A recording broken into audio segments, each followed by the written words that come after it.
ইরানের জ্বালানি অবকাঠামোতে একের পর এক হামলার হুমকি এবং কোনো আলোচনা হওয়ার বিষয়ে ইরানের সরাসরি অস্বীকৃতি সত্ত্বেও ট্রাম্প বলেছেন, যুদ্ধ অবসানের লক্ষ্যে ইরানের সঙ্গে আলোচনা চলবে। ট্রাম্পের মন্তব্যের পর সোমবার এক ভিডিও বিবৃতিতে নেতানিয়াহু বলেন, মার্কিন প্রেসিডেন্ট বিশ্বাস করেন যে ইসরায়েলি ও মার্কিন সামরিক বাহিনীর অর্জিত বিশাল সাফল্যগুলোকে কাজে লাগিয়ে একটি চুক্তির মাধ্যমে যুদ্ধের লক্ষ্যগুলো অর্জন করা সম্ভব, যা আমাদের গুরুত্বপূর্ণ স্বার্থ রক্ষা করবে। নেতানিয়াহু আরও যোগ করেন, এর পাশাপাশি আমরা ইরান এবং লেবানন উভয় স্থানে হামলা অব্যাহত রেখেছি। আমরা পদ্ধতিগতভাবে ক্ষেপণাস্ত্র কর্মসূচি ও পারমাণবিক কর্মসূচি ধ্বংস করছি এবং হিজবুল্লাহর ওপর জোরালো আঘাত হেনে চলছি। এইসব দাবি সত্ত্বেও ইসরায়েলের অনেক মানুষ স্পষ্টভাবে সচেতন যে যুদ্ধের শুরুতে তাদের কাছে বিষয়টিকে এমনভাবে উপস্থাপন করা হয়েছিল যে এটি ইরানি সরকারকে উৎখাত করবে এবং দেশটির পক্ষ থেকে আসা হুমকি অবসান ঘটাবে। কিন্তু ইসলামী প্রজাতন্ত্র এখনও টিকে আছে এবং গত কয়েক দিনে ইসরায়েলের প্রাণঘাতী ইরানি হামলা অব্যাহত রয়েছে। এমত অবস্থায় আলোচনার মাধ্যমে যুদ্ধ শেষ করার বিষয়টি অনেকের কাছেই অস্বস্তিকর।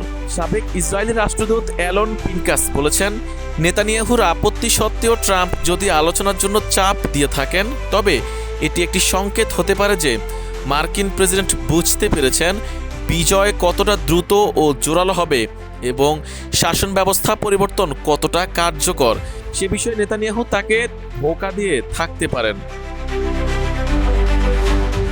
রাষ্ট্রবিজ্ঞানী ওরি গোল্ডবার্গ বলেন, আলোচনার বিষয়ে আগে থেকে ইসরায়েলের সঙ্গে পরামর্শ করা হয়েছে বলে মনে হয় না।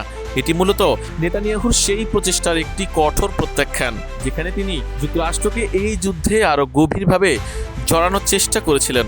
তেল আবিব থেকে তিনি বলেন, এটি কি নেতানিয়াহুর পরাজয়? অবশ্যই হ্যাঁ। ট্রাম্প মূলত ইসরায়েলকে ত্যাগ করেছেন। আপাতত আমরা লেবানন ধ্বংস করতে পারবো এবং গাজাকে অভুক্ত রাখতে পারবো, কিন্তু আমরা এমন কোনো গুরুত্বপূর্ণ পক্ষ যাদের সঙ্গে যুক্তরাষ্ট্র বা অন্য কোনো দেশ কথা বলতে চাইবে সেই ধারণা এখন শেষ। কেউ আমাদের সঙ্গে কথা বলতে চায় না। বার্লিন থেকে ইসরায়েলি রাজনৈতিক বিশ্লেষক নিমরোড ফ্লেফেনবার্গ বলেন, আমি মনে করি না যুদ্ধ শেষ করার কূটনৈতিক প্রচেষ্টা ইসরায়েল জড়িত থাকবে এমন কোনো প্রত্যাশা ছিল। ইসরায়েল এখন আর এমন দেশ নয় যারা কূটনীতি করে। তবে আমি সন্দিহান যে নেতানিয়াহু আসলে কখনো শাসন ব্যবস্থা পরিবর্তনের বিষয়ে সিরিয়াস ছিলেন কিনা। যদি থাকতেন তবে তিনি ইরান সরকারের ভেতরে থাকা সেই সব ব্যক্তিদের হত্যা বা তাদের পরিকল্পনা নস্যাৎ করতেন না যারা এটি ঘটাতে পারত। তিনি আরও বলেন, পরিবর্তে যদি আপনি ধরে নেন যে এর উদ্দেশ্য ছিল ইরানের সামরিক সক্ষমতা হ্রাস করা, তবে তিনি তা করেছেন। আর তিনি এটি এমনভাবে করেছেন যা নিশ্চিত করবে যে ইরান যাতে ভবিষ্যতে আর মাথা তুলে দাঁড়াতে না পারে সে বিষয়ে যুক্তরাষ্ট্রের দীর্ঘমেয়াদী প্রতিশ্রুতি বজায় থাকবে।